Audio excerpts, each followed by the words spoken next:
মায়ের সবচেয়ে বড় বড় তিনটা কষ্ট হয়ে গেছে। এক নম্বর কষ্ট হলো যে মা তোমাকে 10 মাস 10 দিন গর্ভধারণ করেছে, তারপরে তোমার মা 56% কষ্ট সহ্য করে তোমাকে দুনিয়ার বুকে ভূমিষ্ঠ করেছেন, তারপরে দুনিয়ার বুকে তোমাকে 2 বছর দুধ পান করিয়েছেন, এত কষ্ট সহ্য করেছে, তারপরেও তুমি নাফরমান ছেলে মা বাবাকে কিভাবে কষ্ট দাও? আল্লাহ রাব্বুল আলামিনের হাবিব মুহাম্মদুর রাসূলুল্লাহ সাল্লাল্লাহু আলাইহি ওয়াসাল্লাম হাদিসে নববীর মধ্যে ঘোষণা করে দিয়েছেন, রিদাল রাব্বি ফি রিদাল ওয়ালিদ ওয়া সাখাতুর রাব্বি ফি সাখাতিল ওয়ালিদ।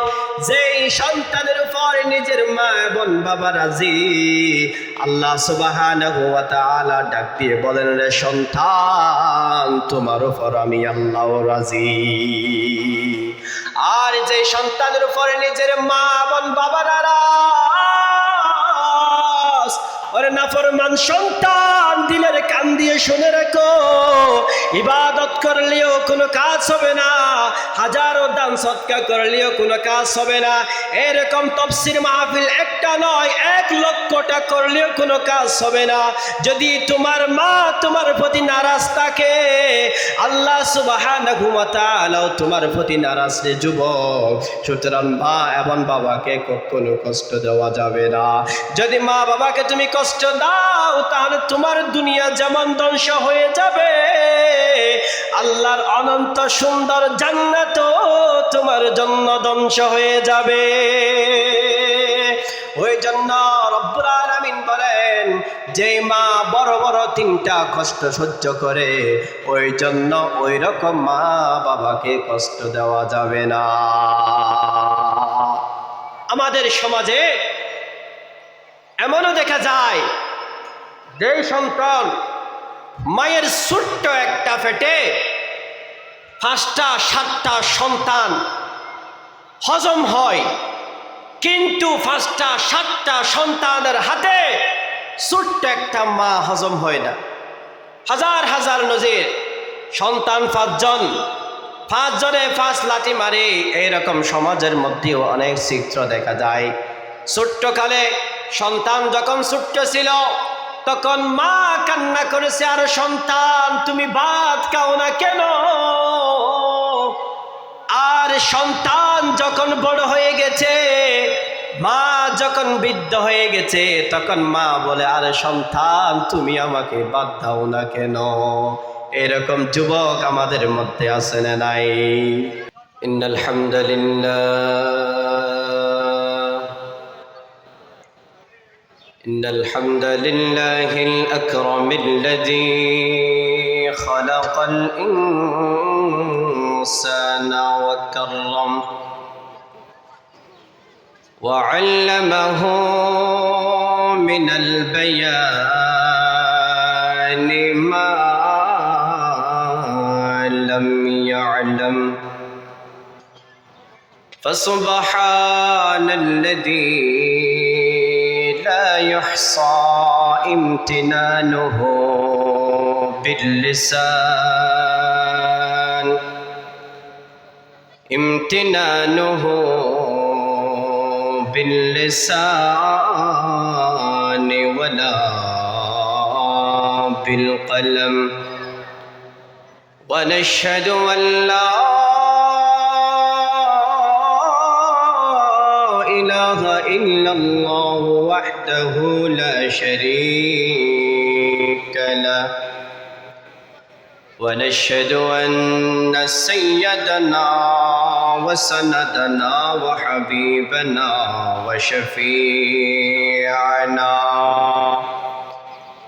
وشفيعنا ونذيرنا وبشيرنا ومولانا وأولانا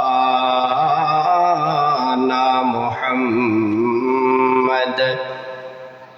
الذي أرسله الله تعالى بالحق بشيرا ونذيرا وداعيا إلى الله بإذنه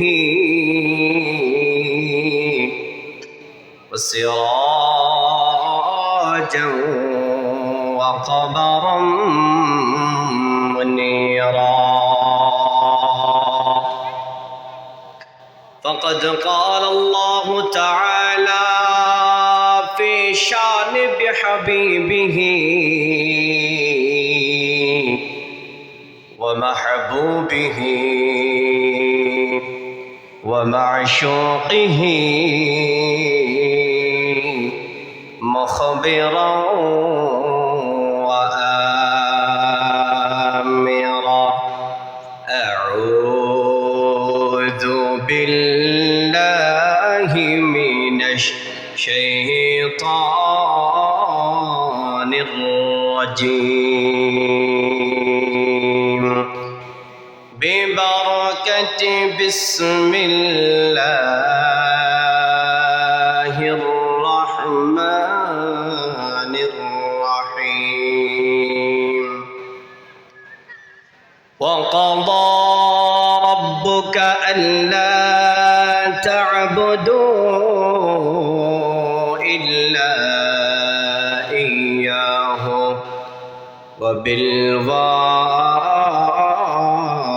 وبالوالدين إحسانا. إما يبلغن عندك الكبر أحدهما أو كلاهما فلا تقل لهما أف ولا تنهرهما وقل لهما قولا كريما. واحفظ لهما جناح الذل من الرحمة وقل رب ارحمهما كما ربياني صغيرا. وقال رسول الله صلى الله عليه وسلم رضا الرب في رضا الوالد وسخط الرب في سخط الوالد أو كما قال رسول الله صلى الله عليه وسلم. সকলে মোহাব্বতের আওয়াজ দিয়ে দরুদ শরীফ পড়ে আল্লাহুম্মা সাল্লি আলা মুহাম্মাদ ওয়া আলা আলি মুহাম্মাদ কামা সাল্লাইতা আলা ইব্রাহিম ওয়া আলা আলি ইব্রাহিম ইন্নাকা হামিদুম مجيد. اللهم بارك على محمد وعلى آل محمد كما باركت على إبراهيم وعلى آل إبراهيم إنك حميد مجيد.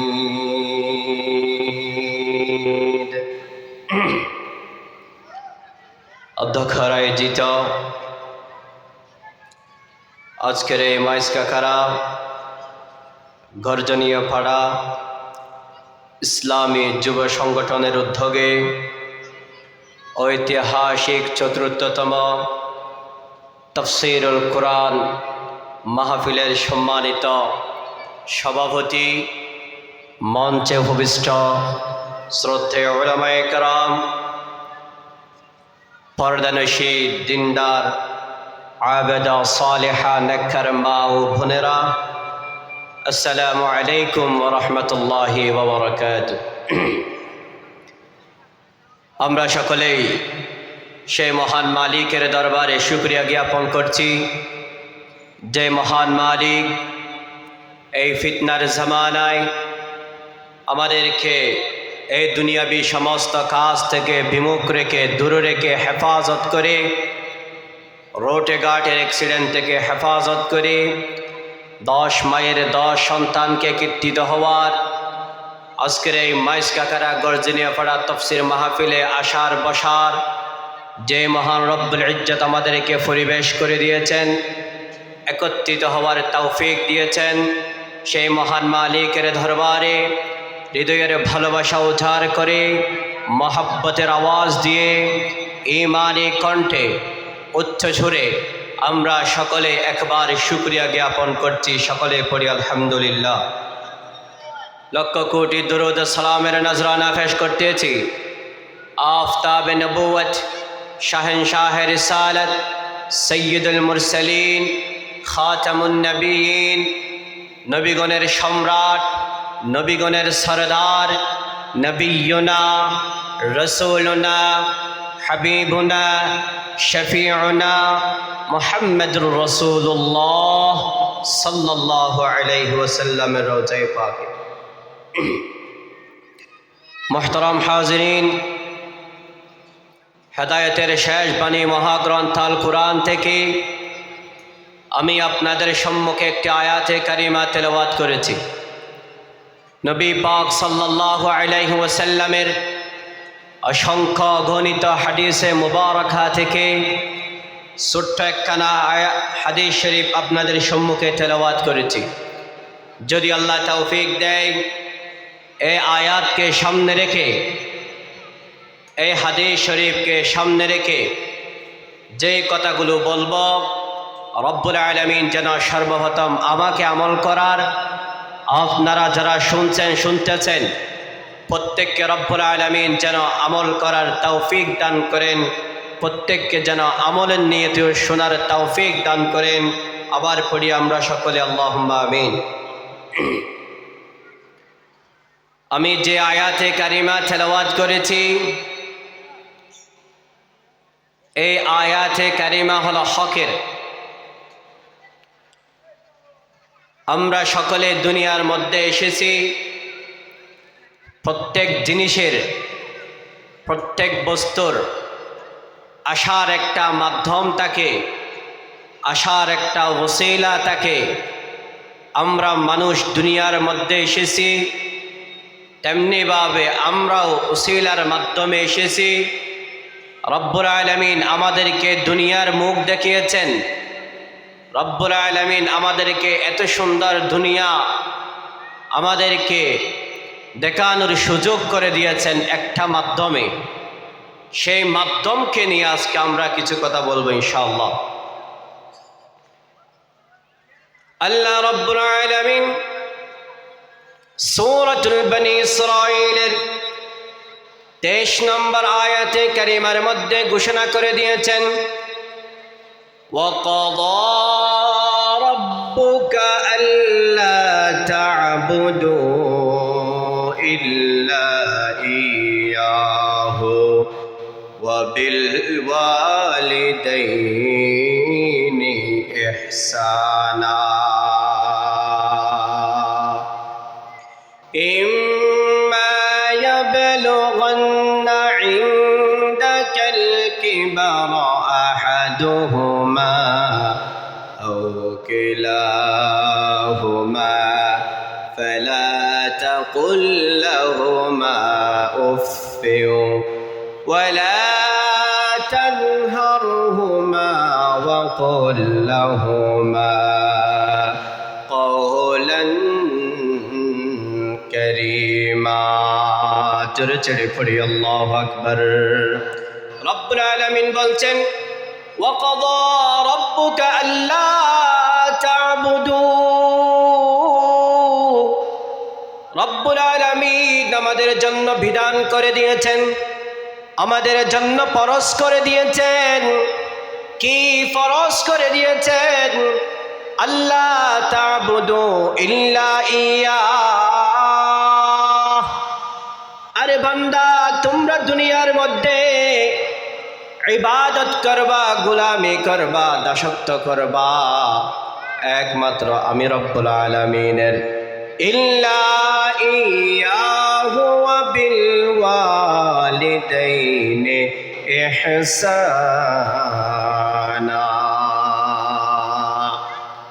আল্লাহ রব্বুল আলামিন ঘোষণা করে দিয়ে বলেছেন, বান্দা তোমরা দুনিয়ার মধ্যে গোলামি করবা আমি আল্লাহর। দুনিয়ার বুকে তোমরা যতদিন বেঁচে থাকবে ততদিন গোলামি করব কার? আল্লাহ তা'বুদু ইল্লা ইয়াহ।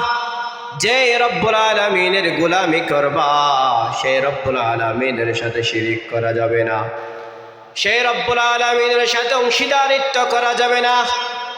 আল্লাহ রব্বুল আলামিন এই আয়াতের মধ্যে সর্বপ্রথম একটা হকের কথা বলেছেন, সেই হকের নাম হলো আল্লাহ রব্বুল আলামিনের ইবাদত।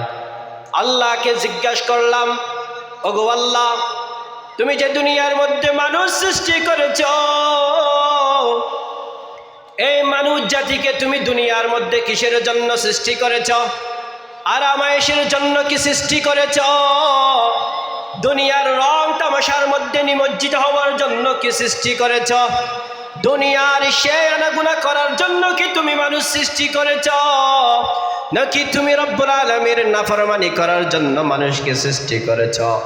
আল্লাহকে জিজ্ঞাসা করলাম, আল্লাহ এই দুনিয়ার মধ্যে তুমি মানুষ কিসের জন্য সৃষ্টি করেছো? রব্বুল আলামিন আমাদেরকে ডাক দিয়ে বলেন, বান্দা ওয়ামা খালাকতুল জিন্না ওয়াল ইনসা ইল্লা লিয়াবুদুন।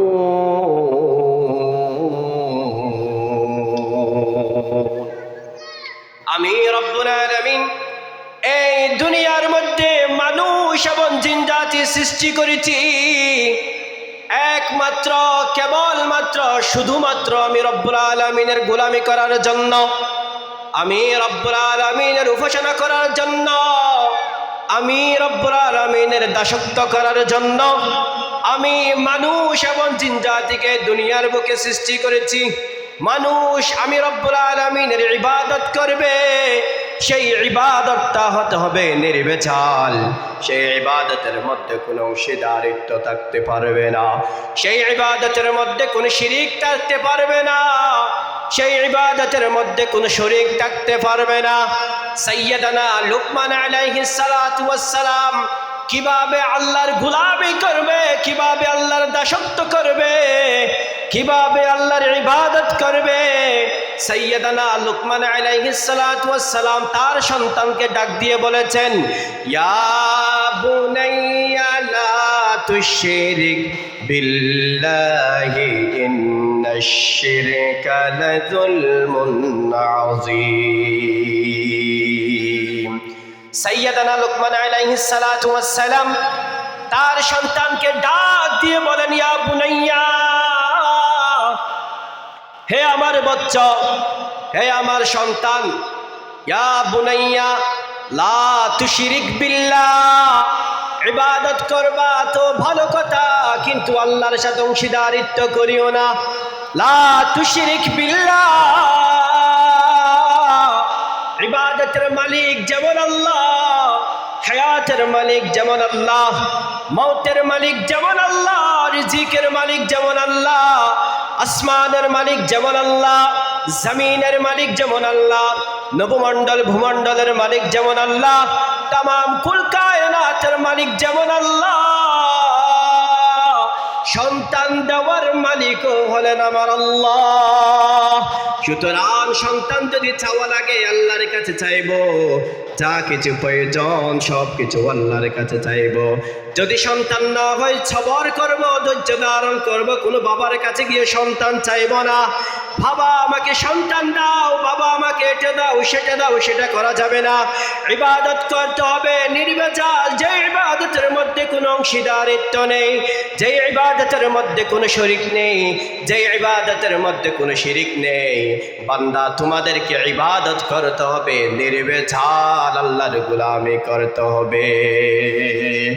ইন্নাশ শিরকা লাযুলমুন আযীম।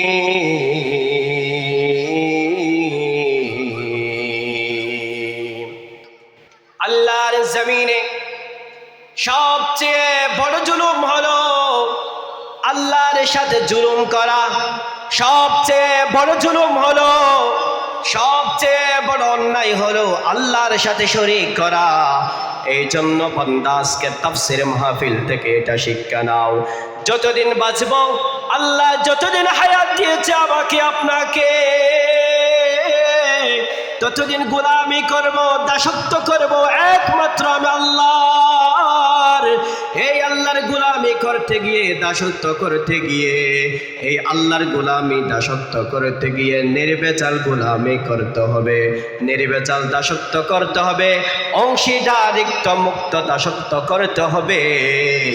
যদি অংশীদারিত্ব মুক্ত দাসত্ব গোলামি ইবাদত করতে পারো, আল্লাহর অনন্ত সুন্দর জান্নাত আমাদের জন্য সাজিয়ে রেখেছেন কে? এই আয়াতের মধ্যে আল্লাহ রাব্বুল আলামিন যেই কথাগুলো বলেছেন, এক নম্বর বলেছেন আল্লাহ তা'বুদু ইল্লা ইয়্যা, আল্লাহ রাব্বুল আলামিনের হকের কথা বলেছেন। দ্বিতীয় নম্বরে বলেছেন ওয়াবিল ওয়ালিদাইনি ইহসানা, পিতামাতার সাথে সৎ ব্যবহার করবা, পিতামাতার সাথে উত্তম ব্যবহার করবা, পিতামাতার সাথে সুন্দর আচরণ দিয়ে সুন্দর ভঙ্গিমায় কথা বলবা, পিতামাতার সাথে দুর্ব্যবহার করবা না, পিতামাতার সাথে অন্যায় করবা না।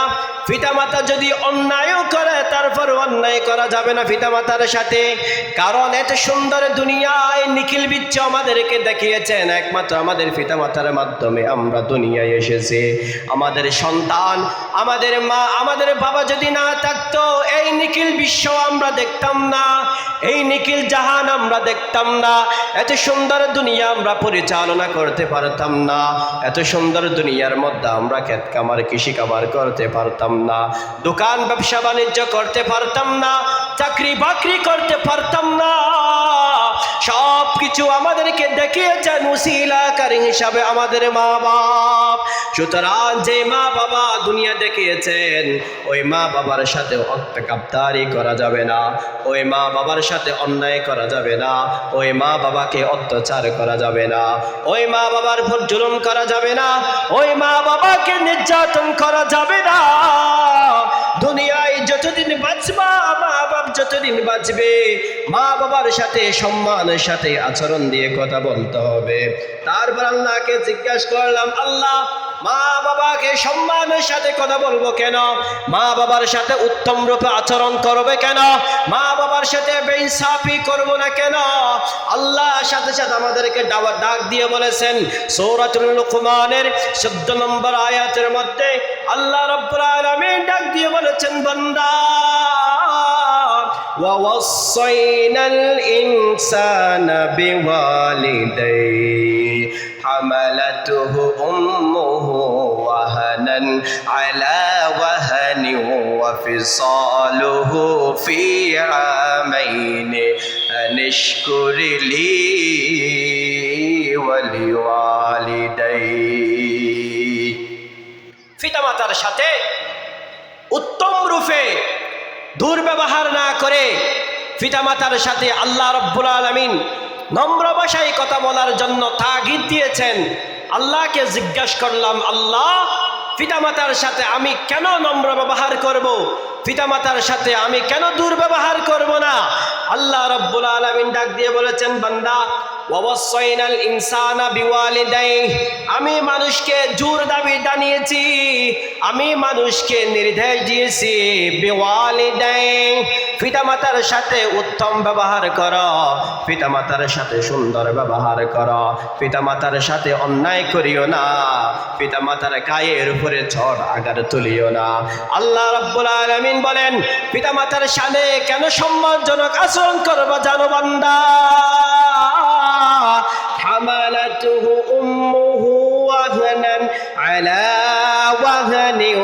وفصاله في عامين أن اشكر لي ولوالدي إلي المصير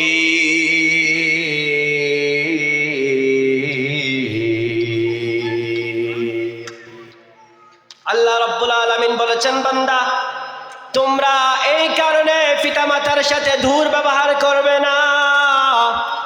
ওয়াসাইনাল ইনসানা বিওয়ালিদাইহি, যেই মা কষ্টের পর কষ্ট সহ্য করে তোমাকে গর্ভধারণ করেছে, যে মা না খেয়ে না ঘুমিয়ে পরিধান না করে, তুমি যখন মায়ের গর্ভধারণ করেছ সন্তান, তুমি যখন 2 মাস হয়েছ 3 মাস হয়েছ, তোমার মায়ের হালত, তোমার মায়ের অবস্থা কি রকম হয়েছে সন্তান তুমি কি জানো? আল্লাহ রাব্বুল আলামিন ডাক দিয়ে বলেছেন, বান্দা তোমার মা যখন তোমাকে গর্ভধারণ করেছে, তোমার মাকে তুমি মায়ের পেটের মধ্যে তুমি তোমার মাকে কত লাথি মেরেছো, তোমার মাকে কত আঘাত করেছো, তোমার মাকে কত নির্যাতন করেছো, তোমার মাকে রাতের 12টার সময় সবাই ঘুম, হঠাৎ করে তুমি সন্তান মায়ের পেটের মধ্যে তুমি আঘাত লাথি মেরেছো, যার কারণে তোমার মা ঘুম যাইতে পারে নাই। রাতের 12টায় যখন সবাই ঘুম, তখন তোমার মা জাগ্রত। তোমাকে যখন তোমার মা গর্ভধারণ করেছে, অনেক সময় হয়েছে, এমন সময় গিয়েছে তোমার মা কিছু খেতে পারে নাই, যখন খায় সাথে সাথে বমি এসে যায়। তোমার মা তোমাকে যখন গর্ভধারণ করেছে, এমন সময় হয়েছে যে তোমার মা ঘুমাতে পারে নাই, ভালো করে বসতে পারে নাই, ভালো করে হাঁটতে পারে নাই। 1 দিন নয়, 2 দিন নয়, 3 দিন নয়, 1 সপ্তাহ নয়, 2 সপ্তাহ নয়, 3 সপ্তাহ নয় রে যুবক, 1 বছর নয়, 2 বছর নয়, 1 মাস নয়, 2 মাস নয়, গনে গনে 12 মাস, 10 মাস 10 দিন তোমাকে যেই মা গর্ভধারণ করেছে, শুধু গর্ভধারণ করে শেষ করে নাই রে যুবক। তোমার মায়ের পেট থেকে তুমি যেদিন সন্তান ভূমিষ্ঠ হয়েছ রে যুবক, দিলের কান দিয়ে একটু শোনো রে যুবক, অন্তরের কান দিয়ে একটু শোনো রে যুবক। তোমার মায়ের কাছ থেকে তুমি যেদিন দুনিয়ার মধ্যে আগমন করবে, তোমার মা তোমাকে যেদিন জন্মগ্রহণ করবে, তখন তোমার মা কত % কষ্ট সহ্য করেছে তুমি কি জানো যুবক? বিজ্ঞানিকের রিসার্চ অনুযায়ী একটা মানুষ সর্বোচ্চ কষ্ট সহ্য করতে পারে 46%। 48% যখন হয়ে যায়, তখন ওই মানুষের সাকারাত চলে যায়। কিন্তু যুবক তুমি কি জানো, তোমার মা তোমাকে যখন দুনিয়ার মধ্যে ভূমিষ্ঠ করতেছে, তোমার মায়ের পেট থেকে যখন তুমি হচ্ছ রে যুবক, তখন তোমার মা 46% নয়, 48% নয়, গনে গনে 56% তোমার মা কষ্ট সহ্য করেছে রে যুবক। এই কষ্ট এমন এক কষ্ট, সাকারাতের বিছানায় অনেক সময় এমন কষ্ট হয় না রে যুবক। এইরকম কষ্ট করে তোমার মা তোমাকে দুনিয়ার মধ্যে দুনিয়ার চেহারা দেখিয়েছে, শুধু দুনিয়ার চেহারা দেখিয়ে শেষ করে দেন নাই।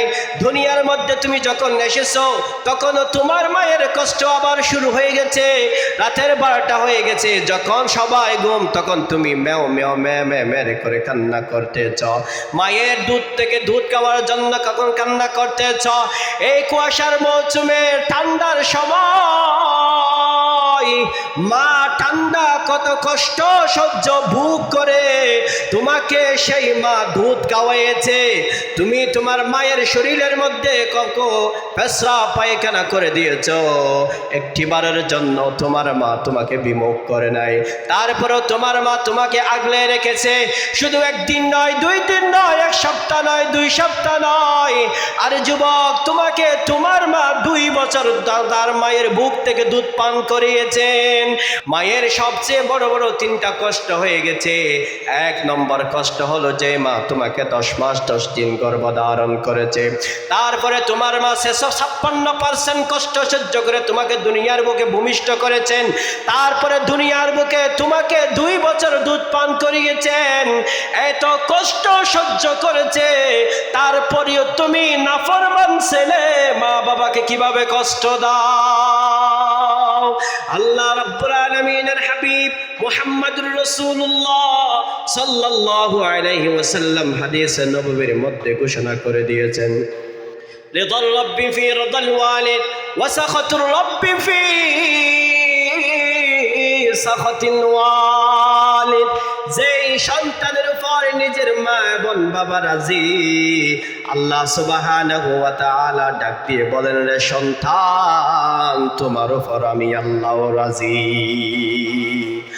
আর যে সন্তানের উপর নিজের মা এবং বাবা নারাজ, ওরে নাফরমান সন্তান, দিলের কান দিয়ে শুনে রাখো, ইবাদত করলেও কোনো কাজ হবে না, হাজারো দান সদকা করলেও কোনো কাজ হবে না। এরকম তাফসীর মাহফিল একটা নয়, 1 লক্ষটা করলেও কোনো কাজ হবে না। যদি তোমার মা তোমার প্রতি নারাজ থাকে, আল্লাহ সুবহানাহু ওয়া তাআলা তোমার প্রতি নারাজ রে যুবক। সুতরাং মা এবং বাবাকে কখনো কষ্ট দেওয়া যাবে না।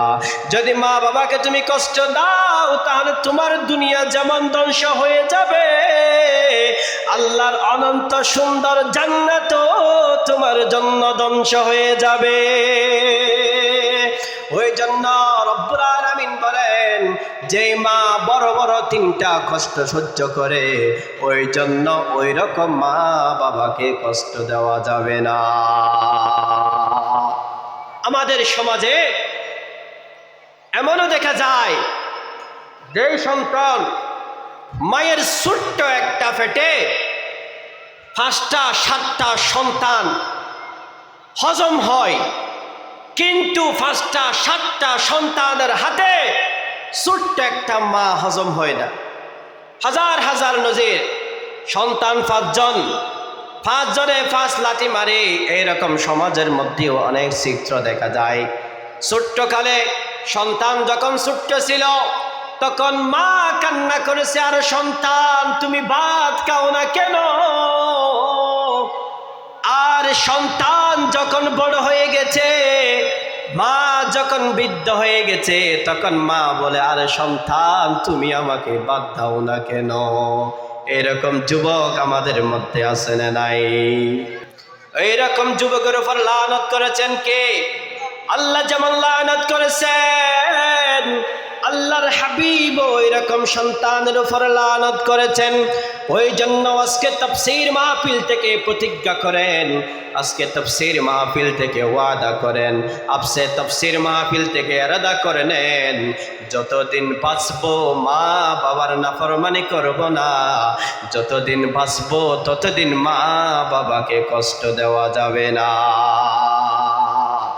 মা বাবাকে কষ্ট দেওয়া যাবে? রাসূলুল্লাহ সাল্লাল্লাহু আলাইহি ওয়াসাল্লাম হাদিসে নববীর মধ্যে ঘোষণা করে দিয়েছেন, قال رسول الله صلى الله عليه وسلم من أحق بحسن صحابتي يا رسول الله يا حبيب الله। আমার যত আত্মীয় স্বজন আছে, মা আছে, বাবা আছে, সন্তান আছে, ছেলে মেয়ে আছে, ভাই ব্রাদার আছে, দাদা দাদি আছে, নানা নানি আছে, আয় আল্লাহ আমার পাড়ার প্রতিবেশী আছে, আমার রক্তের সম্পর্ক আছে, এরকম আমার যত প্রতিবেশী আছে, রক্তের সম্পর্ক আছে, তাদের মধ্যে সবচেয়ে বেশি হকদার কে? সাহাবায়ে কেরাম রাসূল থেকে জিজ্ঞাসা করলেন। রাসূলুল্লাহ সাল্লাল্লাহু আলাইহি ওয়াসাল্লাম উত্তর দিলেন, ও আমার সাহাবায়ে কেরাম, ক্বালা উম্মুকা, তোমার মা। তারপরে জিজ্ঞাসা করলেন, ক্বালা সুম্মা মান? সাহাবায়ে কেরাম আবার জিজ্ঞাসা করলেন, ইয়া রাসূলুল্লাহ, তারপরে কে?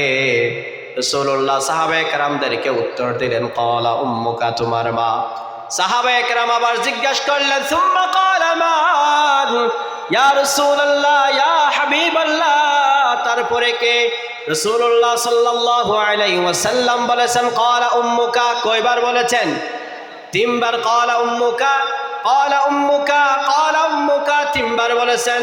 তাফসীরের ব্যাখ্যার মধ্যে এসেছে মার তিনটা অধিকার এই জন্য হয়েছে যে মা প্রথম কষ্ট সহ্য করেছে 10 মাস 10 দিন সন্তানকে গর্ভধারণ করেছে, তারপরে কষ্ট সহ্য করেছে মা সন্তানকে জন্ম দিয়েছে, তারপরে কষ্ট সহ্য করেছে মা 2 বছর দুধ পান করিয়েছেন। ওই জন্য রাসূলুল্লাহ হাদিসের মধ্যে মায়ের 3টা গুণের, মায়ের 3টা অধিকার বেশির কথা বলেছেন। 4th নম্বরের মধ্যে গিয়ে বলেছেন ক্বালা আবুকা। 4th নম্বরে কে? রক্তের সম্পর্ক, আত্মীয়তার সম্পর্কের মধ্যে আমাদের সর্বপ্রথম হকদার হলো আমাদের মা, তারপরে হচ্ছে আমাদের বাবা, তারপরে হচ্ছে আমাদের ক্বালা আদনাকা, আমাদের রক্তের পরিজন, আমাদের রক্তের সম্পর্ক যারাও আছে, তারপরে দূরের সম্পর্ক যারাও আছে। এভাবে আল্লাহর রাসূলের যত উম্মত আছে সবগুলোর সাথে এক মুসলমান আর এক মুসলমানের ভ্রাতৃত্ব বন্ধন আছে না নাই? রাসূলুল্লাহ সাল্লাল্লাহু আলাইহি ওয়াসাল্লাম বলেছেন আল মুসলিমু আখুল মুসলিম, মুসলমান মুসলমানের ভাই। আপনি আমার রক্তের বন্ধনের ভাই নাও হতে পারেন, কিন্তু আপনি আমার দ্বীনি ভাই। যদি আল মুসলিমু আখুল মুসলিম এই হাদিসটা যদি মানুষের বুকে থাকে, তাহলে কখনো সমাজের মধ্যে অন্যায় চলতে পারে না, সমাজের মধ্যে বিচার চলতে পারে না, সমাজের মধ্যে মারামারি হিংসা রেষারেষি চলতে পারে না। কারণ ভাইয়ের এক ভাই আরেক ভাইয়ের কখনো কি করতে পারে না? হিংসা করতে পারে না। এক ভাই আরেক ভাইয়ের উপর কখনো অত্যাচার করতে পারে না, জুলুম করতে পারে না, অন্যায় করতে পারে না, অবিচার করতে পারে না। সুতরাং আমাদের সমাজের মধ্যে আল মুসলিম আখুল মুসলিম হাদিসের বিষয়টা না থাকার কারণে যত ধরনের মারামারি হয়, যত ধরনের কতলি হয়, কতলাকতলি হয়, যত ধরনের অন্যায় হয়, যত ধরনের জুলুম হয়, সব কিছু ভ্রাতৃত্বের বন্ধন বিনষ্ট করার কারণে হয়। ঠিক কিনা? ওই জন্য রাসূলুল্লাহ সাল্লাল্লাহু আলাইহি ওয়াসাল্লাম হাদিসের মধ্যে বলে দিয়েছেন, সন্তান তোমরা কখনো মা বাবাকে কি করিও না, অবাধ্য করিও না, মা বাবার প্রতি জুলুম করিও না, অন্যায় করিও না। ওই জন্য কবি বলেছেন, তোমরা কোনদিনও মায়েরই মনেতে কষ্ট দিও না, তোমরা কোনদিনও মায়েরই মনেতে কষ্ট দিও না। আরে মায়ের মনে কষ্ট দিলে আল্লাহ যে সহে না, ও মায়ের মনে কষ্ট দিলে আল্লাহ যে সহে না। তোমরা কোনদিনও, পড়েন না সবাই, তোমরা কোনদিনও মায়েরই মনেতে কষ্ট দিও না। কত পাপী আছে যে মাকে কষ্ট দেয়, মায়ের মনে কষ্ট দিয়ে আঘাত আনে। ও মায়ের মনে কষ্ট দিলে আল্লাহ যে সহে না, ও মায়ের মনে কষ্ট দিলে রাসূল যে সহে না। তোমরা কোনদিনও মায়েরই মনেতে কষ্ট দিও না। ওই জন্য মা বাবাকে কষ্ট দেওয়া যাবে? আজকে তাফসীর মাহফিল থেকে প্রতিজ্ঞা করেন, আজকে তাফসীর মাহফিল থেকে ওয়াদা করেন, সবাই এই ইচ্ছা নিয়ে যদি বাড়ির মধ্যে যেতে পারেন, তাহলে আজকের তাফসীর মাহফিল হবে সফল। আর যদি বলেন হুজুর গান বাজনা করি না, ওই জন্য একটা মাঝে মাঝে তাফসীর মাহফিল করি, যদি তাফসীর মাহফিল থেকে কিছু শিক্ষা নিয়ে যেতে না পারেন, এরকম তাফসীর মাহফিল করার প্রয়োজন নেই। তাফসীর মাহফিল করতেছেন এদিকে, ওদিকে নামাজ চলতেছে, নামাজ বাদ দিয়ে যদি তাফসীর মাহফিল করেন, ইসলামের মধ্যে এইরকম তাফসীর মাহফিলের বাড়া পড়ে নাই। ঠিক কিনা? মা বাবাকে কষ্ট দিয়ে যদি তাফসীর মাহফিল করেন, এইরকম তাফসীর মাহফিলের প্রয়োজন নেই। নিজের ঘরের মধ্যে সেরাক জ্বালেন আগে, নিজের মা বাবার খোঁজখবর নিয়ে দেখেন, যদি নিজের মা বাবা ঠিক থাকে, তাহলে তারপরের কথা হচ্ছে তাফসীর মাহফিল। ওই জন্য সন্তান যদি মা বাবাকে কষ্ট দেয়, আল্লামা মুজাদ্দিদ মিল্লাত আল্লামা শাহ আশরাফ আলী থানভী রাহমাতুল্লাহি আলাইহি তিনি লিখেছেন, সন্তান যদি মা বাবাকে কষ্ট দেয়, তাহলে সন্তানকে 5টা কষ্ট ভোগ করতে হবে। কয়টা কষ্ট? সন্তান যদি মা বাবাকে কষ্ট দেয় তাহলে ওই সমস্ত সন্তানদেরকে পাঁচটা কষ্ট ভোগ করতে হবে। এক নম্বর কষ্ট হলো, সন্তান যদি মা বাবাকে কষ্ট দেয় মৃত্যুর সময়, সাকরাতের সময় ওই রকম সন্তানের মুখ দিয়ে কালিমা নসিব হবে না। কি হবে না? সন্তান যদি মা বাবাকে কষ্ট দেয় ওই রকম সন্তানের মুখে কালিমা কি হবে না? নসিব হবে না। রাসূলের একজন সাহাবা আলকামা রাদিয়াল্লাহু তাআলা আনহু মৃত্যু শয্যায় অবস্থায়, আলকামা রাদিয়াল্লাহু তাআলা আনহু সাকরাত চলতেছে। ইন্দানিং টাইমের মধ্যে আলকামার যত আত্মীয় স্বজন আছে, পরিবার, স্বামী, স্ত্রী, আত্মীয় স্বজন যা কিছু আছে সবাই আলকামা রাদিয়াল্লাহু তাআলা আনহুকে কালিমা পড়াচ্ছেন। কি পড়াচ্ছেন? মৃত্যু সাকরাতের অবস্থায় আলকামা রাদিয়াল্লাহু তাআলা আনহুকে কালিমা পড়াচ্ছেন। কিন্তু সাইয়্যিদানা আলকামা রাদিয়াল্লাহু তাআলা আনহুর মুখ দিয়ে কালিমা বের হচ্ছে না। সাইয়্যিদানা আলকামা রাদিয়াল্লাহু তাআলা আনহুর স্ত্রী রাসূলের দরবারে গেলেন। রাসূলের দরবারে যাওয়ার পর বললেন, ইয়া রাসূলুল্লাহ, ইয়া হাবিবাল্লাহ, আমি আপনার সাহাবী আলকামা রাদিয়াল্লাহু তাআলা আনহুর স্ত্রী। ইয়া রাসূলুল্লাহ, আলকামার সাকরাত চলতেছে, আমরা এত চেষ্টা করতেছি, তারপরে আলকামা রাদিয়াল্লাহু তাআলা আনহুর মুখ দিয়ে কালিমা বের হচ্ছে না। সাথে সাথে রাসূলুল্লাহ হযরত বিলাল রাদিয়াল্লাহু তাআলা আনহুকে ডাকলেন। ডেকে হযরত বিলালকে বললেন, ও বিলাল, আমার সাহাবী আলকামার বাড়ির মধ্যে যাও, আলকামার নাকি সাকরাত চলতেছে, আলকামার কি হালত ও আমার সাহাবী বিলাল দেখে আসো। রাসূলের কথা অনুসারে আলকামা রাদিয়াল্লাহু তাআলা আনহুর বাড়ির মধ্যে হযরত বেলাল গেলেন। হযরত বেলাল গিয়ে দেখতে পেলেন আলকামা রাদিয়াল্লাহু তাআলা আনহুর সাকরাত চলতেছে। সবাই আলকামা রাদিয়াল্লাহু তাআলা আনহুকে কালিমা পড়াচ্ছেন। সবাই এদিকে মনোযোগ, সবাই আলকামা রাদিয়াল্লাহু তাআলা আনহুকে কালিমা পড়াচ্ছেন, কিন্তু আলকামা রাদিয়াল্লাহু তাআলা আনহুর মুখ দিয়ে কালিমা বের হচ্ছে না। সাথে সাথে বেলাল রাদিয়াল্লাহু তাআলা আনহু রাসূলের দরবারে গেলেন। রাসূল সাল্লাল্লাহু আলাইহি ওয়াসাল্লামকে বললেন, ইয়া রাসূলুল্লাহ, ইয়া হাবিবাল্লাহ, আপনার সাহাবী আলকামা রাদিয়াল্লাহু তাআলা আনহুকে এত চেষ্টা করেছি, তারপরও সাহাবীর মুখ দিয়ে কালিমা বের হচ্ছে না। সাথে সাথে রাসূলুল্লাহ সাল্লাল্লাহু আলাইহি ওয়াসাল্লাম বললেন, তার পরিবার পরিজন আত্মীয় স্বজনদের মধ্যে কে আছে? রাসূলুল্লাহ সাল্লাল্লাহু আলাইহি ওয়াসাল্লামকে হযরত বিলাল রাদিয়াল্লাহু তাআলা আনহু বললেন, ইয়া রাসূলুল্লাহ, আলকামা রাদিয়াল্লাহু তাআলা আনহুর মা এখনো আছে। সাইয়্যিদানা রাসূলুল্লাহ সাল্লাল্লাহু আলাইহি ওয়াসাল্লাম হযরত বেলালকে বললেন, বেলাল, সুসংবাদ নিয়ে যাও, আলকামা রাদিয়াল্লাহু তাআলা আনহুর মাকে বলো, যদি আলকামা রাদিয়াল্লাহু তাআলা আনহুর মা এখানে আসে তাহলে ভালো, আর যদি এখানে না আসে তাহলে আমাকে বাড়িতে যাওয়ার জন্য অনুমতি দিতে বলো। সাইয়্যিদানা আলকামা রাদিয়াল্লাহু তাআলা আনহুর মা রাসূলের কাছে আসলেন। আসার পর রাসূলুল্লাহ সাল্লাল্লাহু আলাইহি ওয়াসাল্লাম আলকামা রাদিয়াল্লাহু তাআলা আনহুর মা থেকে জিজ্ঞাসা করলেন, ও আমার আলকামার মা, তোমার আলকামা কেমন ছিল? আলকামা রাদিয়াল্লাহু তাআলা আনহুর মা রাসূলকে বললেন, ইয়া রাসূলুল্লাহ, আমার আদরের সন্তান আলকামা অনেক ভালো ছিল, নম্র ছিল, ভদ্র ছিল। ইয়া রাসূলুল্লাহ, আমার সন্তান তাহাজ্জুদ গুজারি, পাঁচ ওয়াক্ত নামাজ পড়তো, জিকির আজকার করতো, কোরআন তেলাওয়াত করতো, তাফসীর মাহফিল করতো। ইয়া রাসূলুল্লাহ, যত ধরনের ভালো কাজ আছে সমস্ত কিছু করতো। রাসূলুল্লাহ সাল্লাল্লাহু আলাইহি ওয়াসাল্লাম আলকামার মা থেকে জিজ্ঞাসা করলেন, ওগো আলকামার মা, তোমার সাথে কেমন ব্যবহার করতো? এই কথা বলতে না বলতে আলকামার মায়ের চোখ থেকে সাথে সাথে অশ্রু নেমে আসলো। আলকামা রাদিয়াল্লাহু তাআলা আনহুর মা রাসূলকে বললেন, ইয়া রাসূলুল্লাহ, আমার সন্তান আলকামা যখন ছোট ছিল তখন আলকামা রাদিয়াল্লাহু তাআলা আনহুর বাবা মারা যায়। বাবা মারা যাওয়ার কারণে আমি আর দ্বিতীয় বিয়ে করি নাই। আমার সন্তানের দিকে তাকিয়ে আমি আলকামার মা আমার সন্তানের দিকে আমার জীবনটা তো কি করে দিয়েছি, বিলিয়ে দিয়েছি, বিসর্জন দিয়েছি।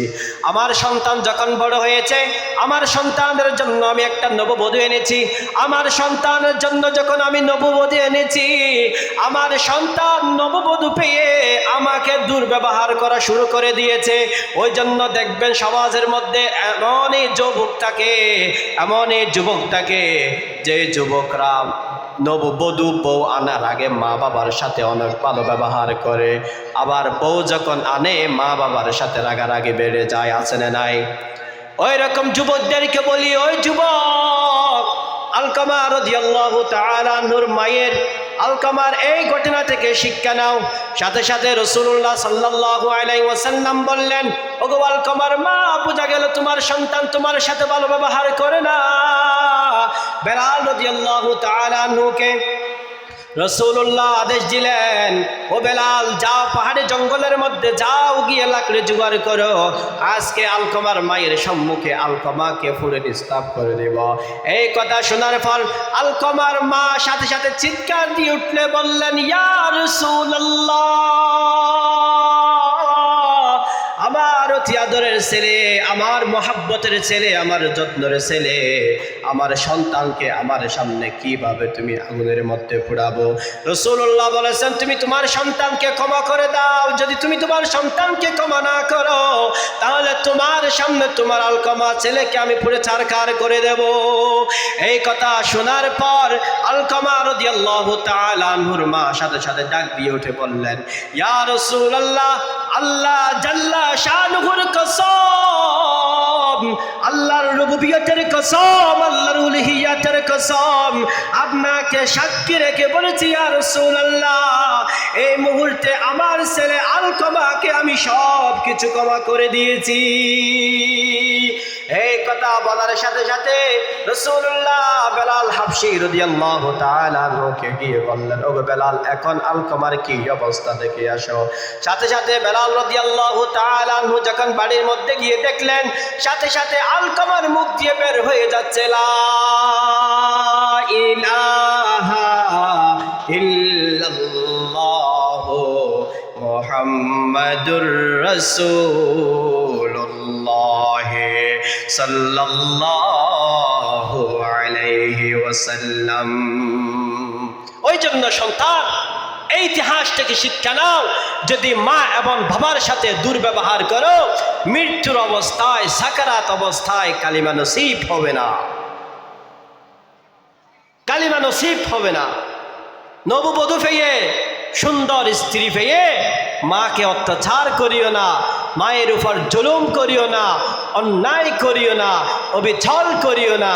যদি মায়ের উপর অবিচল করো, তোমার দুনিয়া যেমন ধ্বংস হয়ে যাবে, আল্লাহর আখিরাতও তোমার জন্য ধ্বংস হয়ে যাবে।